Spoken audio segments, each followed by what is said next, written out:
Hi everyone and welcome to another painting tutorial. So today I'm going to take you through how I painted this magenta power sword for one of my Blade Guard veterans. So it doesn't matter so much what undercoat you use for this, however I did use Mechanicus Standard Grey by CITADEL for this. And I'm just going to begin by applying some dark magenta by ACRYL. So just make sure to lay this up evenly, allow a bit of drying time and then do a second coat. See how it's looking after the second coat and apply a third if necessary. So with the dark magenta now done, I'm going to move on to magenta, again by ACRYL. And I'm just going to begin layering up quarter sections on the sword.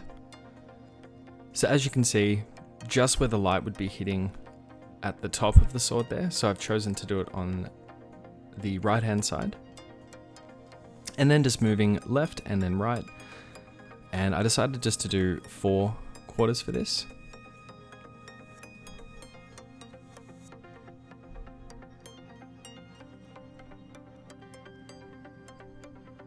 So as you can see as well, the magenta compared to the dark magenta is quite a jump. However, once we get to the next stages, we'll start blending those colors together.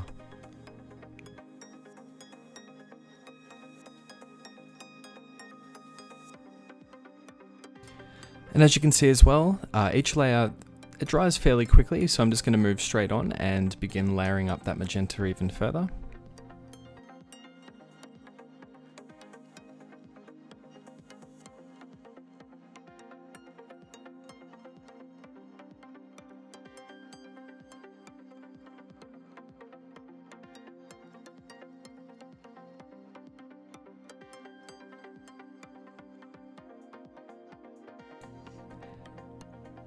And also just adding some edge highlights and of course through the center of the blade as well. Just to mention as well, as I have been using lately this brush quite often, it's my Raphael 8404 size 3-0. However, this is a brush that I've been using for about 3 months now. Just for the base steps, just using one of my older brushes, but then once we move on to the finer details, I'll be using one of my newer ones, but still the same size brush.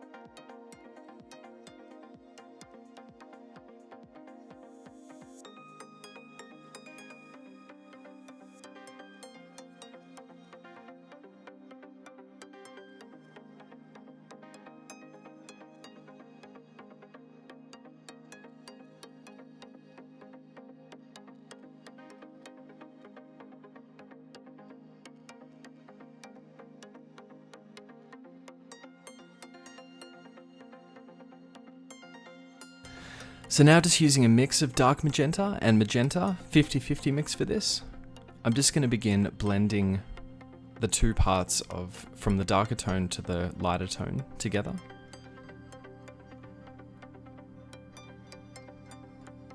So as you can see, just going straight over that magenta. And you can also see as well, this is fairly watered down. Make sure that it's not too thick, not too thin as well.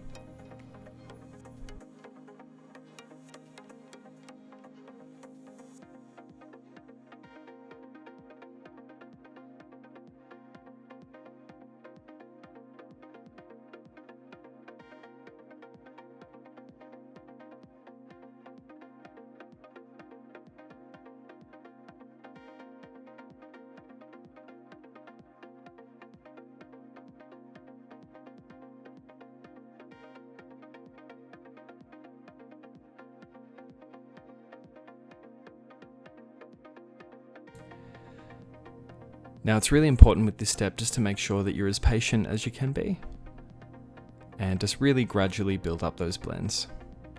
And as you can see as well, I just added an additional amount of water to the mix. As I do occasionally find, even with wet palettes, the paint can dry just a little bit, so if you notice it getting a little bit thick, just make sure you add a little bit more water to it. However, the wonderful thing with wet palettes, this is a Redgrass V2 model, and the great thing is as well is if you do make sure it's sealed properly at the end of a painting session, by the next day you open it up, if you do add water to those mixes again, the paint will still very much be usable.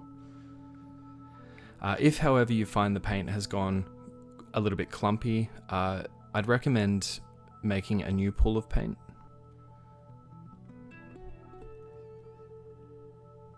As it's always really frustrating when you've got to, you begin applying the paint and of course you get little clumps of the dried acrylic paint, and then you've got to remove it, and of course that can move the paint around and then get in areas that you don't want it to. So yeah, if you do notice that, just avoid using that pool and then to start a new one.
So as you can see, the blend has come together quite nicely. I'm just going to go back to Magenta by ACRYL,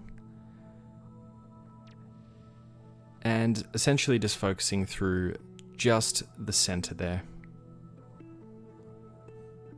So from all the blended color of the dark magenta and magenta, we want to just sort of focus just in the center. So approximately half of it, but just in the center. With the exception, of course, of the tip of the blade. So as you can see, just working it smoothly just from the tip of the blade.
And as you can see, just going back to my previous mix and just once again blending those colors, I can't stress enough that patience is definitely key when blending colors like this, especially on a sword, axe, whatever it might be, a detailed weapon that's going to stand out on the miniature.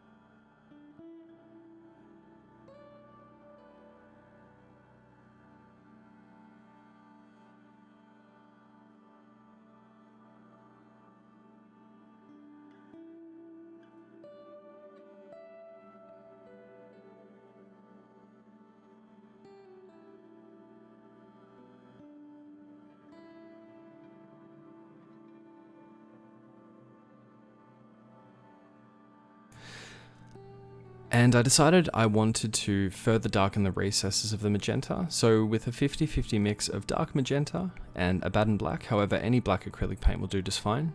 Just make sure that you water this down considerably, as I really wanted this to just be a pretty subtle sort of shade, and still just using the same brush and just very carefully working that through just a small portion of the magenta, of the dark magenta.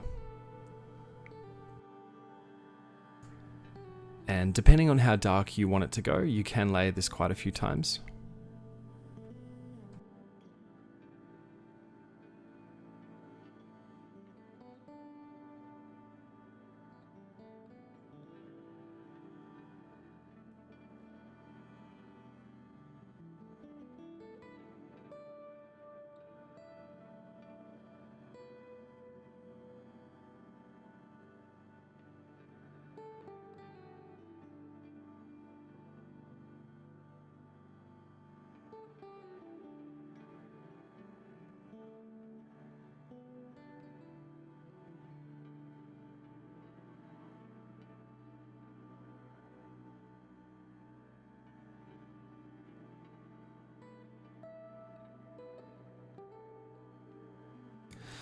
So now just going back to my magenta color, I'm just going to begin edge highlighting the blade once again.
And as you can see, I've just got some white there, so I'm just going to make a small amount of a mix of magenta and heavy titanium white, so approximately 50-50 for this.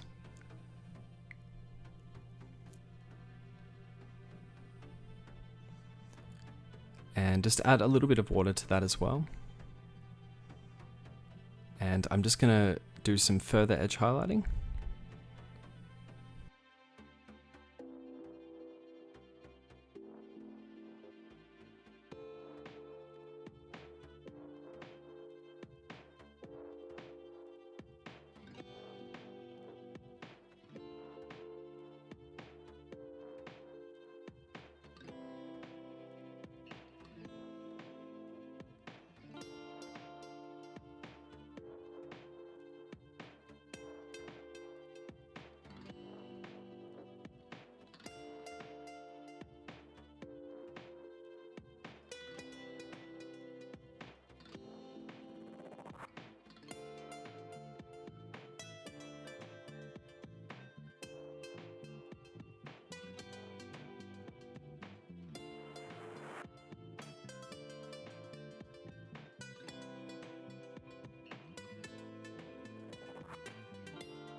And as you can see as well, just with that mix of magenta and white, just through the center of the blade, I haven't made the line connect all the way through. So just some small, subtle sort of dot points.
And also just adding some additional highlights just around the power node.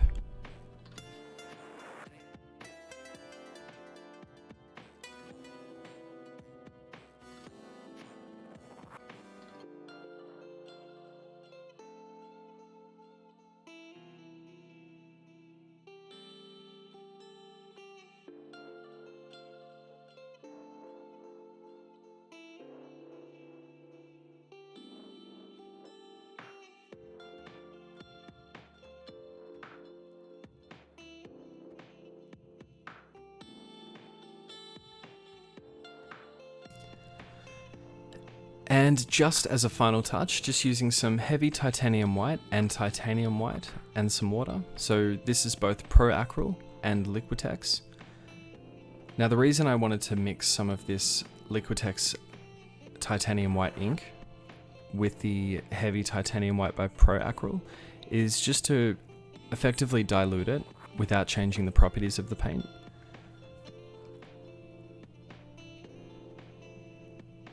As for me personally, I definitely find white paint the hardest to work with, as I'm sure a lot of people probably do.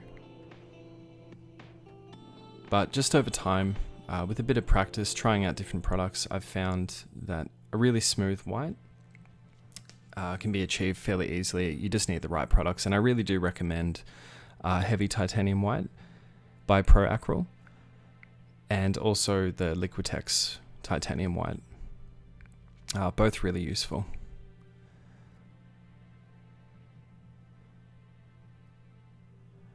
As I find in the past when I've added water to white paint as well, it just doesn't seem to run as smoothly. But this mix is really, really nice, as you can see.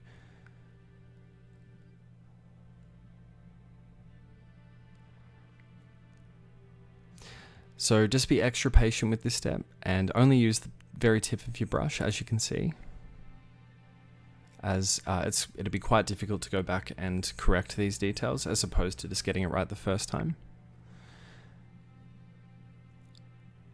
I'd also recommend as well, if you don't have a great deal of experience painting details like this, definitely if you just have a few sort of spare swords, like if you've bought a Blade Guard veteran kit, for example, there's usually quite a few spare swords left over, so definitely recommend just running a few practice runs on those.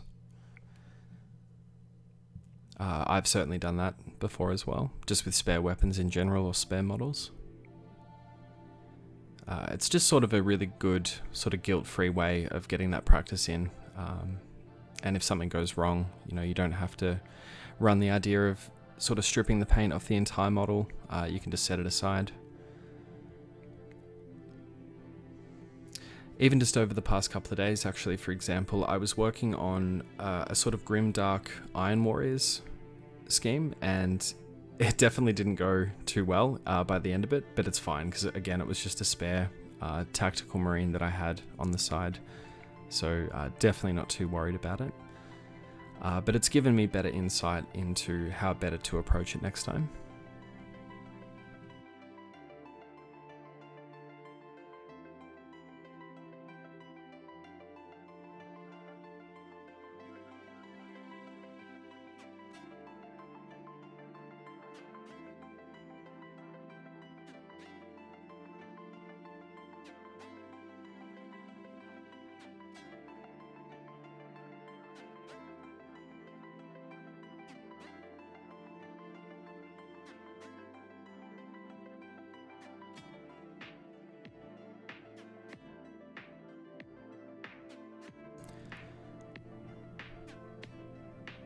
So really with this step, you can add as many or as few of these white lines as you'd like. For me personally, I still feel as though I have a very long way to go with when it comes to blending. However, if you aren't 100% sort of happy with how the blended blade looked, adding little details like this can definitely sort of cover that up and still leave a pretty cool result. So besides magenta being an awesome color, I really wanted to start doing more tutorials that include the Pro ACRYL paints, as I'm really loving them so far. I now own, I think for the last time I spoke about them, I only owned about 6 or 7 of them. I think I have more about 15 of them now, which is usually the way it goes. When you find something cool that you really like for this hobby, before you know it, you know, sort of have the whole range sort of thing. But no, very cool paints. For me personally, out of all the paints that I use, I still predominantly use CITADEL paints. I absolutely love them, but I'm really enjoying using these other paints as well. And here is a photo of the completed miniature. So I hope you found this tutorial useful today. If you did, hit that subscribe button and the like button on this video, and leave a comment below of something that you might like to see me do in the future. Thank you for watching, and I will see you again in the next one.